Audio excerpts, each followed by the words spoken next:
And welcome to a Canes Corner podcast. Hi, everyone. It's been a minute, a little over 2 weeks, I think, since our last get-together.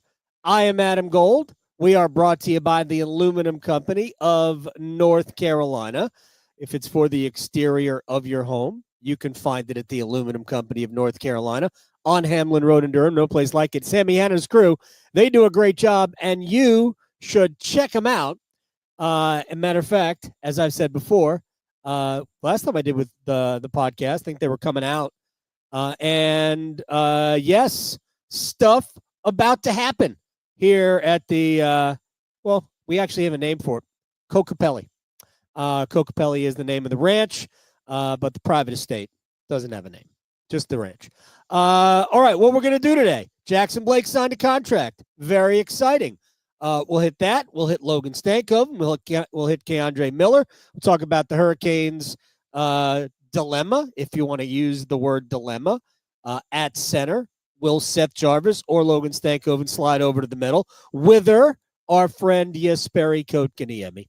And we will do all of that with my friend, the one and only 2022 or 2023 North Carolina Sportscaster of the Year. As a matter of fact, if you haven't won that award, you can't be on this podcast. Mike Solarte.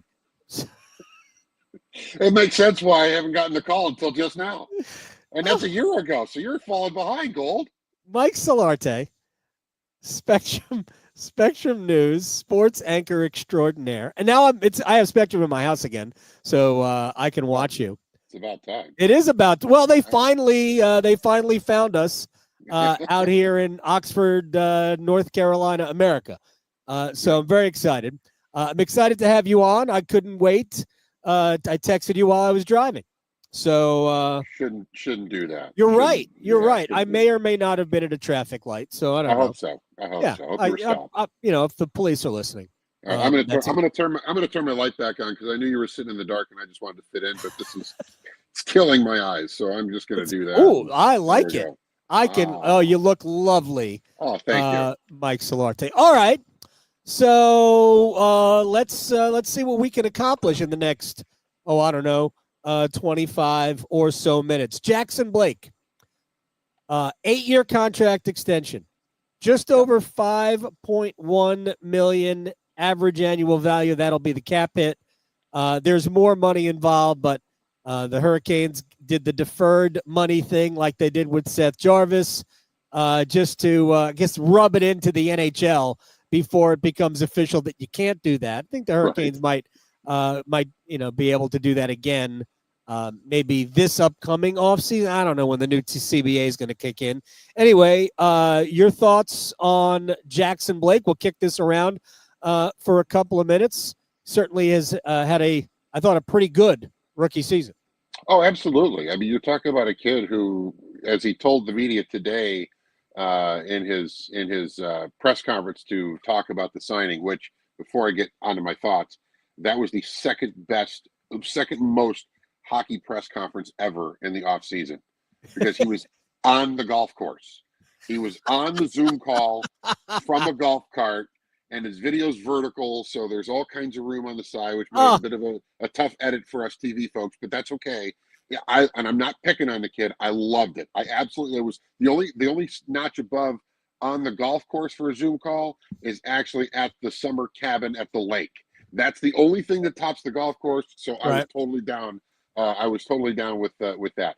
But you're talking about a kid in Blake who told us today that, he didn't know he was going to make the team out of training camp. He was figuring, what's going to happen to me here. And all he does is play 81 games and 17 goals, 17 assists, starting off the season, fourth line minutes, and then working his way up the lineup. And, and Tulsky could not stop singing his praises because it's a pretty meteoric rise for Jackson Blake at 21 to have one full NHL season under his belt for a guy that, didn't know if he was going to be in Chicago in the A or where he was going to play after 2 seasons of college. So I like the move. I like the fact that this team now has a group of players, and we may touch on this later, but they've got a group of 12 guys that are signed for the next 4 years with an average age of 26. Yeah. And they're locked up long term, and there's more guys beyond the next 4 years. I mean, Chef Tulsky, just let him cook. I mean, I think he's doing a fantastic job in trying to help this team sustain success. Yeah, the core, Yeah. the core of this team is going to be together for a long time. And the 12 guys, by the way, Tulsky pointed out, did not include Keandre Miller or Nick Ehlers. So, I mean, and those guys are long-term, so right. It's the build is impressive. This is a very impressive build. Yeah, but they have to earn core Hurricane status, which I assume that they will this year. The thing about Blake, and I remember watching him in training camp, Mike, and like the first couple of games, I mean, you notice him offensively and all that. But we all expected that. You see the stats that he posted, high school to then the U.S. Hockey League with the Chicago Steel, and well over a point a game there, and then he goes to North Dakota, and it's a point a game, and then it's runner up to Macklin, Celebrini, and the Hobie Baker. So you saw just every level just dominating offensively. So we expected that. But I think he made the team, and he certainly opened eyes. I think he played 4 of the preseason games. He certainly opened eyes in the first 3. But the last one was one I saw at Lenovo Center. And it was probably his worst offensive game of the preseason. But he did all of the things that the head coach needs to see. And I thought he cemented his spot on the roster with a good defensive game. Oh, yeah. In the last preseason game he played. I think they might have played one more. Either way. And I talked to Rod Brindamore about it, and he goes, yeah, like he sort of made the decision easy for us. And the Hurricanes had 12 NHL forwards ready to go. And it kicked Tyson Jost to the minor leagues. Yeah. And really, and like you were saying, though, I mean, Rod Brindamore likes guys that can fill the net. He loves guys that can produce offensively and protect the house. Yeah. And Jackson Blake showed that he can play both. He can play a 200-foot game. And now the charge is for him to be that guy for the next 9 years. And that's, that sounds like forever, but at 21 years old, I mean, when this deal comes due, he's going to be 30. And I mean, and he's still got another contract in him, I'm sure, at that age too. So yeah, if he's able to continue to produce offensively, and as he gets bigger, as he gets older, as he gets stronger, you imagine these offensive numbers are going to even be better as he fills out his body. And so, I mean, this is something that Tulsky mentioned as well today. Is like, the risk is on the team now because they're the ones that gave him the money. The player can go play. You don't have to worry about a contract. That's done. That's done for almost a decade. So go get better. Go improve yourself. Keep getting better. Keep contributing to the team offensively and defensively. And he's going to have a home. He's going to have a home there on Edwardsville Road. Yeah, look, I thought, and obviously I talked to Rod before every game, and it became, all right, let's find things not named Jackson Blake to talk about, because he was doing something every game that would brought me to ask, all right, what'd you see here? And Rod kept saying, yeah, at some point we got to give this guy more ice. We got to elevate his, take him off the 4th line. So I thought it was hysterical. It annoyed fans, but I think I was right here. When you're always well, right. Of course, we know this. Yeah. And if not, I'll fake it. Yeah. When they acquired Mikko Rantanen, the line was Rantanen, Aho, and Blake. And the weird part is that Aho probably played for about 2 weeks, as poorly offensively as he's played.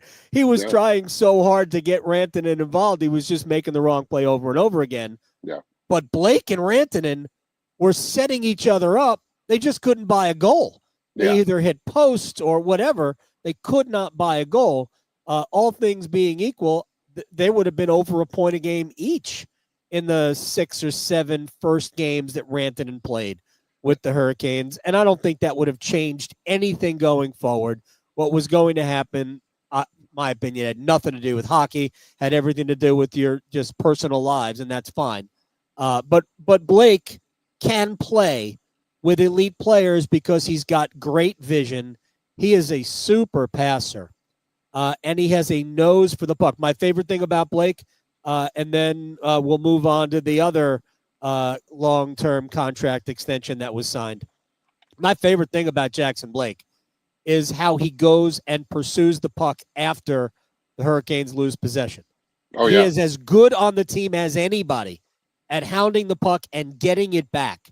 And several times last year, it led to goals for the Hurricanes. So he just needs to get a little stronger, or maybe a lot stronger, but that's it. And that's going to come, though. I mean, that's going to come when the kid is 21 years old. He's going to start to develop more and more strength. And don't think that Bill Bernisson's not going to have his hands on this guy. So, I mean, easy. But the thing, easy, but the thing you talk about with Blake and his passing and his vision, it really comes from the fact that he's a very cerebral player. Yeah, like he's got the wheels to get there, and right now he's got the speed and the lack of size to help him hound pucks down and get away from guys. He's Rudy the Rabbit, from The Bodyguard. He can dart in there and get the puck and get away, create a turnover, take away, and you're generating offense that way. Yeah. So as he fills out his body and gets bigger and stronger, he's not going to have to run away from guys. He can probably run into guys, or maybe run through them, depending on who he's playing against. So yeah, future's certainly bright for Jackson Blake. All right. Also a bright future for Logan Stankoven, and also a 8-year contract extension. Another guy with 1 more year left on an entry-level deal, $6 million per. These are all super value deals. I mean, even if Blake and Stankoven settle in as 50 points per year, give or take, $6 million at 50 points a year, that's a pretty good value based on where the salary cap is. And I know everybody says the same thing. It looked like he was created in a lab to play Hurricanes hockey with the tenacity that he plays with. What did you like about him? I love the fact that he's a right-hand shot. He's got a great release. He's a bowling ball with skates on his legs because he's just tough. That kid's he's a tough little hockey player. And I say little only in his stature because he plays like he's 6'5". But the thing I like most, look, Stankoven was actually brought into the Dallas lineup before he started his rookie season. He had I want to say a 2-week stint the season before last. Yeah. And I watched one game. They were on, I don't know, ESPN or one of the national broadcasts, and I'm watching this game here at my desk, and I'm like, who's this Stankoven guy? Yeah. And I liked him so much. A great name too. I picked him up in my fantasy league. That stint, because I'm like this, and sure enough, he got me 8 points. Yep. And it was shots on goal and hits and all the things that he was contributing. And then they sent him back down. I'm like, okay, well, I can get rid of that experiment. But I'm like, I'll file that name away. And so when the playoffs for them, when he comes through to Carolina, this was a guy that I thought was a great fit. And again, this is not a large human we're talking about here. We're not talking about a guy that's that is 6'2" and 195 and running people over. But he's got such great wheels, great shot, great release, knows the game, and is a tenacious player. Created in the lab for Rob Brindamore's system, that it just was such a perfect fit for a guy like him to join this group and this style of play, and basically be plug and play from day one. Yeah, he reminds me a little bit of Chad LaRose in the way he goes about the game. I love the fact that he operates in the middle of the ice. He's comfortable in the middle of the ice. Might be more comfortable in the middle than he is on the wall, even though he plays the wing. It's been cool. Yeah, and this is another piece that Carolina is going to take, into the next decade. 9 more years of Logan Stankoven. And he was effective in the playoffs, both for Dallas last year or 2 years ago, whatever it is. I don't even know. Is last year, right? And for Carolina last year, he was effective in the playoffs. So there is playoff pedigree in terms of his production. And again, like I also like the fact that he fit pretty well with Stahl and Martinook. You know, Jarvis played so well there that I know Rod kind of likes having an offensive element to that line because Stahl and Martinook create so much possession. Yeah. Stankoven could be the beneficiary of a lot of puck possession and some goal scoring opportunities. Well, he can be, and again, it depends on what combination you have him at. But I also think that, you talk about his ability to roam the center of the ice, in the middle of the ice. His natural position is center. Yes. And he gets brought in the trade, the Rantanen trade, and you got to plug him in. So they plug him in on a wing, and he's effective there. But I think that maybe his calling, in my opinion, might be the right-handed center that this team is looking for. And because right now, if you look down the middle of the ice right now, every guy that's lined up to take a draw is a left shot, and that's not a bad thing. But you got to have some right, and you also have to have the ability to take advantage of when you can pick the side of the ice that you're going to take the faceoffs on, that you can have a right-hand shot on the right side that he can try to win a draw back off his backhand. And a guy like Stankoven, who is, like you say, very comfortable roaming the middle of the ice and doing those sorts of things, he doesn't have to be a big center. He has to be effective at the dot, and he has to be able to patrol the defensive side of the puck, which he can do. I mean, he's just tenacious, and he just does not know how to stop. He's got such a great motor. But if you put him in at the middle, and I'm going to also give you a shout out here, because I heard the conversation you had with Rod last week or the week before, right? And you asked him about, was it Seth Jarvis to the middle, or maybe Stankoven, and he said they're going to look at those sorts of things. Yeah. And I my first thought was, you don't, and I agreed wholeheartedly with what Rod said. If you move Jarvis off the wing and you put him in the middle, do you sacrifice some of his offense by taking him away and giving him responsibilities in the middle? And in my head, I'm thinking if you do that with Stankoven, because he was there, it's just a small sample size, you don't really know what you're losing there, but you give yourself an opportunity with a right shot center iceman there. You leave Jarvis on the wing where he's flourished, and you may have solved one of your riddles by having the guy in house and having time to develop that in the summer workouts leading up to the fall camp and getting through the preseason and everything. I mean, it will not surprise me if Rod is taking a very long look at Stankoven in the middle. Oh, I don't. To me, I think Jarvis and Stankoven will both play center during the preseason. Oh, yeah. I really do. I think they'll both play center during the preseason. My gut feeling is that it's Jarvis that will move over. And for this reason. What Rod was talking about, because he was referencing Marty Necas. And Necas was a center and actually played center for Carolina in year one of the Brindamore era. He played 7 games, and then Rod sent him to the minor leagues because he said, I couldn't put him on the ice because every time he went out to take a faceoff, he was referring to a game against Tampa. They were sending JT Miller over the boards, and he was killing him. Yeah. I was like, I just can't do it. So they wanted him to go learn how to play. He spent the entire season with then it was the Charlotte Checkers. He spent the entire season in Charlotte, played the wing, had a good year, and the rest we see what Necas was. And I know that there were people who said Necas wants to play center, and he probably did. But Rod just couldn't take a dynamic player and then diminish that by putting him in the middle. The reason I think it will be Seth over Stankoven, at least initially, is that Jarvis is already an excellent defensive player. So now you're not worried about him dealing with the responsibility of defending and the responsibilities of being a center. Jarvis already understands the responsibilities. Yeah. I don't think you're going to lose any offense if you move Seth to the middle. I think that, well, I mean, and again, that's why Rod and the staff get paid more than we do to make these decisions. But in the case of Necas, I think that there's also maybe the unspoken part of it that Natchez, was getting, losing his lunch at the dot so often against JT Miller that I'm not sure So that good. I'm not sure that Natchez, and I'm not trying to bang on the kid. I just don't know that he was willing to play center as well as he could in Rod's system, and I think that's got to be a Right. qualifier because Rod's system is very demanding on the defensive zone, Yeah.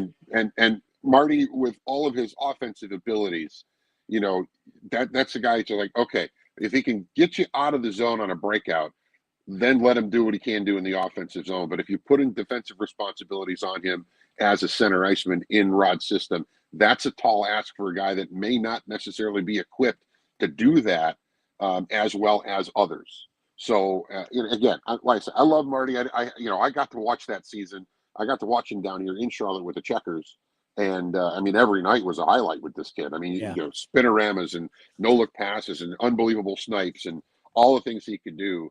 And so that's he's now in Colorado, and that's that. But For now. yeah, for now. Well, yeah, exactly true. That's a very good point. For now. So we'll see. We'll like I say, it's going to be an interesting preseason and camp watching where the center icemen fall for Carolina, because let's not forget you still got Mark Jankowski in there as well. Right. Who is definitely a guy that you can count on. He proved that he could be counted on. It's a good player. Absolutely, and big guy that you put on either the third line or the fourth line in the middle, and you don't have a worry there because he's an NHL player. Yeah, there's no doubt. So I'm assuming Jarvis or Stankoven be in the middle, Stahl, and I don't rule out Jesperi Kotkaniemi. Yeah. So there are decisions that need to be made. Yeah. Whether it's by Rod or whether it's by the front office. Well, look, I think Kotkaniemi is likely to be part of any trade Carolina makes if they were to bring in another center. That's just my guess. Yeah. But, I don't know that that's going to happen until January. Yeah. The 31 teams, Eric Tulsky referenced it, and you could tell by the way teams were handling the offseason. There are 31 teams in the NHL that think they're going to win this year. Only the Pittsburgh Penguins don't. That's it. The only team that isn't trying to win this year are the Pittsburgh Penguins. Well, everybody else thinks they're making the playoffs. Everybody else is trying. Yeah. And there's about maybe 8 teams that have a legitimate chance at it and at going the distance. I'm going to say, Pittsburgh's not trying to win. I know Chicago's trying to win. Yeah, everybody. Chicago, Buffalo.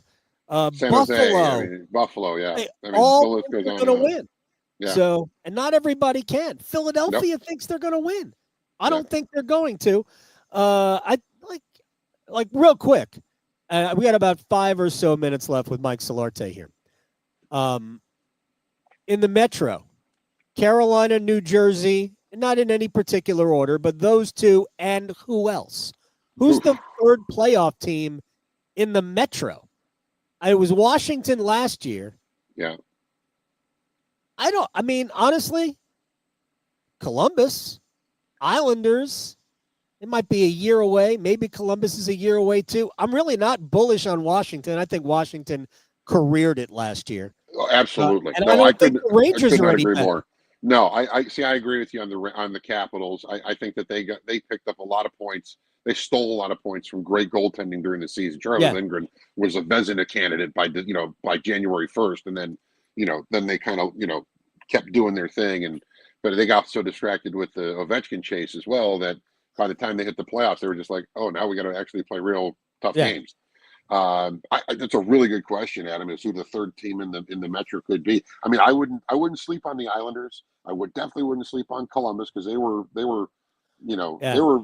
just run out of runway last year. They ran out of gas the last month of the season. They run out of runway, run out of gas, and excuse me. There's going to be, and it would have, what a great story that would have been if Columbus would have made it in.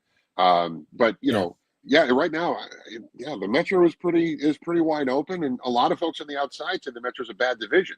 But I don't necessarily agree with that right now. But because when you're having a hard time finding a third team to make the playoffs, that means that there's a lot of teams that are in there that are pretty good, but can they take the step to get there? And Yeah, that's the thing. I don't think anybody's doubting New Jersey and Carolina, though. no, I think those are the two best teams. Yeah. All right, real quick, we 4 minutes left. Thoughts on Keandre Miller and the fact that Carolina is very left side heavy. Your thoughts? Love Miller and his size. Love that massive wingspan he has with the stick. He's a great play disruptor. Able to break up rushes. I love his gap. I love the way he plays his gaps. Yeah. The one thing I want to see more of out of him is a little snarl, a little more grit. He's got the ability to skate away from people and do all the things that you want from a skill perspective. But sometimes you just got to put somebody on their fanny if they're standing too close to your goaltender. And the Hurricanes needed some of that kind of grit last season, especially in the playoffs. That's the question that I have: is all the moves that they've made and the contract signings and extensions, have they gotten have they closed that gap that Rod Brind'Amour talked about after that series ender against the Panthers? Florida's the standard. You got to get that little more to get up there. Those were Rod's words. Have they closed that gap? And I think that's what we're going to find out as the season plays out. Because, like I say, I think that the Hurricanes needed a little bit more snarl. They needed a little bit more grit, a little bit more nasty. And I think Miller can provide that. I'm not saying he's got to go fight everybody, but you got to just let people know that, hey, we're here. And you're not going to take liberties with our stars, and you're not going to run our goaltender. And if you do, you'll have to answer for it. And so, those are the kind of things that I want to see this team kind of show a little bit more of as they go forward. But Miller, I think, is a great addition on the back end, in spite of the fact that they've got more left-hand sticks than they have right-hand sticks on the blue line. They do. 5 out of their 7 NHL defensemen are lefties. Two things about it. I talked to Jacob Slavin in our own. I had my own exit interview with Jacob Slavin. And I asked him, I said, play GM for me. Don't give me a player. Give me an element you want your team to add. And it's exactly what he said. He said, I think we need to be more physical in front of our goal. And he said, myself included. I said, wait a second. I just watched you knock Alexander Barkov on his ass. He goes, yeah, that was once.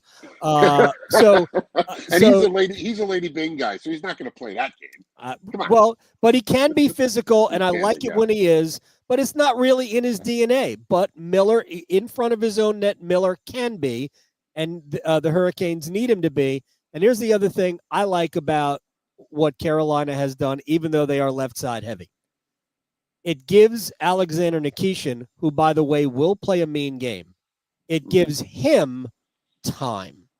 Carolina doesn't have to have, a 23-year-old kid or 24, whatever he is, playing in a top 4 role against, all-stars in the NHL.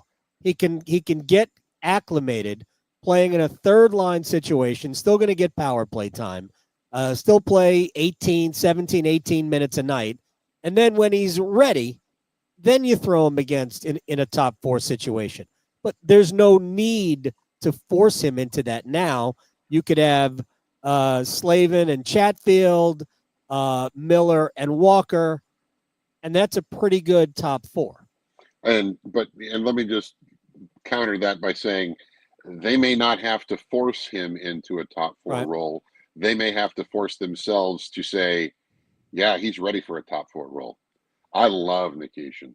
I think he's going to be so good. And I understand you wanted to pace him. Yeah. He may be blowing the pace out of the water. He's just so gifted, and he's so big and strong. I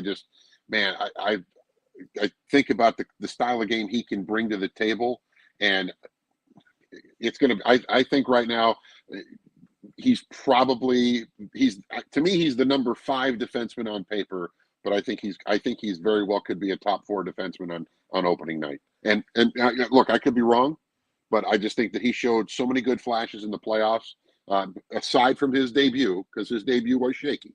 But once he settled in, once he settled in, he just needs to get acclimated, have a training camp, get used to these guys, and I think he's going to be just fine. Yeah, it's funny. I talked to, we'll let you go here.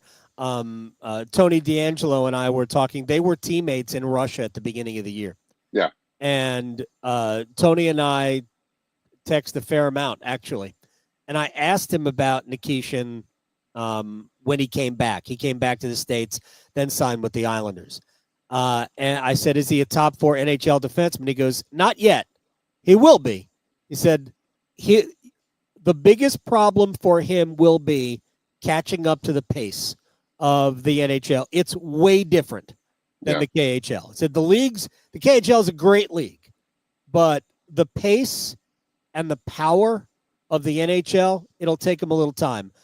So I think they'll start with Nikishin on a third pair, likely with Shane Gostisbehere playing the right side. And then, as Rod proved with Jackson Blake, how you play, they'll figure it out. Mm-hmm. They will make it work, whether Miller or Slavin has to move to the right side, or Nikishin, who I think played a little bit on the right side, a couple of years ago. Somebody in the top 4 is going to have to go over to the right side if Nikishin's in it, and they'll figure that out when they get there. Just imagine the work that Timmy Gleason's going to do with this kid. Gleason is good. Exactly my point. Think about what Gleason's impact and influence on Nikishin is going to be. I will leave you with that thought. Let it marinate. Throw it on the grill, sizzle it up, because it's going to be a lot of fun watching that kid play. It really is. Mike, the colleague Solarte. I will explain why Mike is very quickly. I referred to him. This has got to be almost 30 years ago. It's at least 25. Yeah, it's at least 25. When I referred to you on air as my colleague as opposed to my friend, and you were way more a friend than a colleague, even though you are a colleague. But yes, and I have never lived that down, and I shouldn't ever live that down. It's our thing, babe. It's our thing. It's gonna last forever. And you know what? I'm proud of that. I'm proud of that connection and tie with you, sir. And I'm proud of you. Oh man! All right, go do a show. Go on. Go do a show. You keep going. Oh, you're kicking me out now. All right. No, you're going to be on the air in like 8 minutes. In an hour. And you got to put a tie on. I do. Do you? Shoot, I do. Yeah, I do. Yeah, you do. Hey, thanks for having me, buddy. It's always great to talk pucks with you. Let's do it again. Blow kisses. That's Mike Solarte. Spectrum. There you go. Oh, we got the heart, the Caitlin Clark heart. Spectrum Sports on your cable system. All right. Big news. Spoke to Eric Tulsky today, and we're going to put this on the end, not of this YouTube part of the podcast, but for those people who are listening terrestrially. I butchered that. You'll get the Eric Tulsky interview at the end of this. A lot of stuff we're going to do. That was a quickie. We're going to come back, I don't know, probably less than a week, and we'll kind of examine where we are. I will say this real quick, and we just didn't have time to get to it. Going into Carolina's got $10.5 million in cap space now. That's great. They don't need any NHL players. The roster is overstocked anyway. They got 7 defensemen. They got like 14 forwards, and 2 goalies, right? So they don't need any players this year. Next year, they have $16 million of cap space, and they have 17 skaters already signed. That's amazing. 17 skaters signed. 5 defensemen, 12 forwards, 1 goalie. They'll need a goalie. Alexander Nikishin, by the way, will need a contract, and that would get you to the NHL minimum. There's $16 million under the cap next year. So, and then the following year, they have $40 million in cap space. Stahl, Martinuk, Chatfield, Kochetkov come off the books. Of course, some of them could be on the books with contract extensions and so forth. My feeling is I would anticipate Jalen Chatfield because I think he's becoming part of the core. Jalen Chatfield being here for a little longer than just 2 more years, having signed a 3-year deal before last year. So Carolina's in dynamite shape. when it comes to the cap and, future situations. With that said, Eric Tulsky, the general manager of the Carolina Hurricanes, joined us. If you are listening on Apple or Spotify or however you get your podcast, enjoy that. And that's it. And we're done. We're brought to you by the Aluminum Company of North Carolina. If it is for the exterior of your home, you can find it at the Aluminum Company of North Carolina on Hamlin Road in Durham. No place like it. Sam Meehan and his crew do a great job. You should check them out for all of your exterior home improvement needs, as I have done. All right. Down the road, see you on the Canes Corner podcast. Thanks to Mike Solarte of Spectrum Sports for joining us, and we'll catch you next time.